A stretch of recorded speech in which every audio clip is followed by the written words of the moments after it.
ذوالفقار مرزا کے بیان پر بات کرتے ہیں متحدہ قومی موومنٹ کے رہنما رؤوف صدیقی سے، جو کہ اس سے پہلے وزیر داخلہ بھی رہ چکے ہیں سندھ کے۔ صدیقی صاحب، یہ بتائیے کہ ذوالفقار مرزا صاحب کا کہنا ہے کہ متحدہ کے پاس جب وزارت داخلہ تھی تو رحمان ڈکیت پولیس حراست سے فرار ہوا، تو اور 12 تب گیا جب پیپلز پارٹی کی حکومت تھی، کیا کہیں گے آپ؟ دیکھیے، ایکچولی آپ کے ٹاک شو میں اس پہ بہت تفصیل سے 1 گھنٹہ بات ہوئی ہے جسٹن صاحبہ کے پروگرام میں، لیکن اب اس کو چند منٹ کے اندر میں بتانے کی کوشش کر دیتا ہوں کہ جی اس کے اندر ایک بات یہ تھی کہ جتنے بھی لوگوں کی ہیڈ منی رکھی گئی تھی یہ میرے دور میں رکھی گئی تھی، یہ گرفتاری اس کی بھی ہوئی یہ میرے دور میں ہوئی تھی، اور وہ بھاگا کیسے تھا جس کے اوپر یہ کہا گیا ہے کہ جی وہ پیسے لے کے بھاگا، تو میں انسپیکٹر بہاؤالدین بابر کا نام بتا رہا ہوں آپ کو، اور وزیر داخلہ صاحب بھی موجود ہیں، اور وہ تو بہت ہی اسمارٹ وزیر داخلہ ہے۔ بہاؤالدین بابر کے پاس انویسٹیگیشن میں یہ بندہ تھا، جہاں سے یہ بھاگا بہاؤالدین بابر کو پکڑے الٹا ٹانگے اور اس سے پوچھے کہ یہ پیسے دے کے بھاگا تھا یا کس سازش کے تحت بھاگا تھا اور کیسے بھاگا تھا، ایک بات۔ دوسری بات یہ ہے کہ میں بہت ہی آسان الفاظ میں بتا دیتا ہوں کہ 1 جولائی 2004 کو میں نے چارج سنبھالا تھا، اور سپتمبر اکتوبر میں نومبر 2006 تک میں ایز اے ہوم منسٹر موجود تھا، اور اس وقت اس دور کا پورا ریکارڈ، اگر میں یہ کہوں کہ میں نے بہت بڑے کام کیے تھے، میں بہت بڑا کامیاب تھا، تو یہ میری بات ورد نہیں ہے، میں وہ نہیں ہوں جو میں کہہ رہا ہوں۔ میں تو آپ کو جگہ کا نام بتا رہا ہوں، CPLC پہ چلے جائیے اور جا کر اس دوران کا 1 جولائی 2004 سے لے کر ستمبر اکتوبر نومبر 2004 تک کا پورا ریکارڈ نکال لیجئے، اس میں آپ کو پتہ چل جائے گا کہ اغوا برات تاوان کے کتنے کیس ہوئے تھے۔ انڈسٹریل کرائم 0 پہ پہنچ گیا تھا جب میں نے چارج چھوڑا تھا،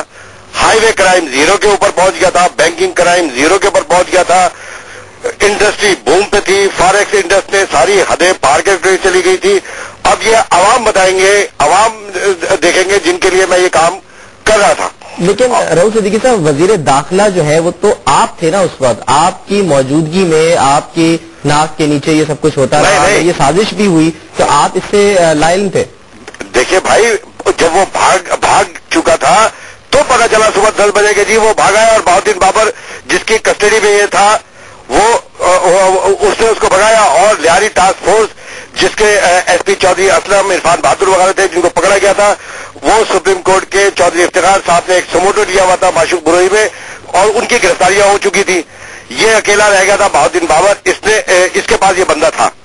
اس کو کس نے بھگایا کس نے نہیں کیا۔ تو انسپیکٹر بابر کے خلاف اس وقت کیا ایکشن لیا گیا؟ اس کو گرفتار کیا گیا، میں تو آپ کو زندہ شواہد کے ساتھ بتا رہا ہوں۔ اب کہاں ہے انسپیکٹر بابر؟ اب مجھے نہیں معلوم، یہ تو انہیں جو کنسرن ڈپارٹمنٹ ہے آپ اس سے پوچھیے، لیکن میں نے جو ابھی آپ کو تاریخ بتائی ہے، پلیز اپنے چینل کے اوپر جب ڈیبیٹ کریں یا ڈسکس کریں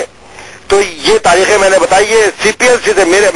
کچھ نہیں کہہ رہا، CPLC سے لے لے اور وہ اسٹیٹسٹکس کو کمپیئر کر کے دکھانا شروع کر دیں۔ ٹھیک ہے۔ اچھا رؤوف صاحب، وزیر داخلہ سندھ یہ بھی کہتے ہیں کہ جب بھی وہ منہ کھولتے ہیں تو ان پر پھر دباؤ ڈالا جاتا ہے، اس کی کیا وجہ ہے؟ کیا کچھ ایسی باتیں ہیں جن کو دبانے کے لیے دباؤ ڈالا جاتا ہے؟ میرے بھائی، اگر دباؤ پڑ رہا ہوتا ہے نا تو پھر اتنا آدمی بول نہیں رہا ہوتا ہے۔ میں تو 3 سال میں نے چلا، مجھ سے زیادہ دباؤ کیا ہوگا اس زمانے میں کہ جبکہ پوری کی پوری اپوزیشن یہاں پہ مارچ کرتی رہی، ہر دوسرے دن بڑے بڑے جلسے ان کے ہوتے تھے، ان تمام چیزوں کے ساتھ مطلب ہے کہ اس وقت پیپلز پارٹی بھی اپوزیشن میں تھی، اس وقت جماعت اسلامی بھی، MMA بھی، اور وہ ساری چیزیں ہم ہینڈل کرتے تھے، تو تو اس وقت تو میرے پہ دباؤ بہت ہونا چاہیے۔ لیکن اچھا، اس کے ساتھ ساتھ میں جو بتانا چاہتا ہوں وہ یہ کہ یار یہ امپورٹنٹ بات نہیں ہے، امپورٹنٹ یہ ہے کہ کام کریں۔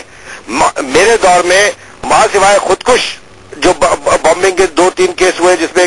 سانیہ نیشنل پارک تھا جس کے مجرم بھی پکڑے گئے تھے، تو خودکش حملہ آور کو بارک حسین اوباما نہیں پکڑ پا رہے ہیں، تو یار رؤوف صدیقی صاحب کیسے پکڑ سکتے ہیں؟ اچھا یہ بتائیے رؤوف صاحب کہ ذوالفقار مرزا کہتے ہیں کہ ریکارڈ لے کر وہ بھی آ جائیں، ریکارڈ لے کر آپ بھی آ جائیں، آپ آئیں گے ریکارڈ لے کر تاکہ دودھ کا دودھ پانی کا پانی؟ میرے بھائی، میرے ریکارڈ کو تو ڈالیں بھاڑ میں تو آپ کو آفیشیل جگہ بتا رہا ہوں، اور وہ پورٹ فولیو میرے پاس ہے بھی نہیں، میں CPLC کا بتا رہا ہوں، سارے ریکارڈ لے آئیے۔ یہ کیا بچکاری چیز ہوگی کہ ہم بیٹھ کے ڈیبیٹ کر رہے ہیں، ہم یہ کر رہے ہیں؟ بات یہ ہے کہ عوام خوش ہے،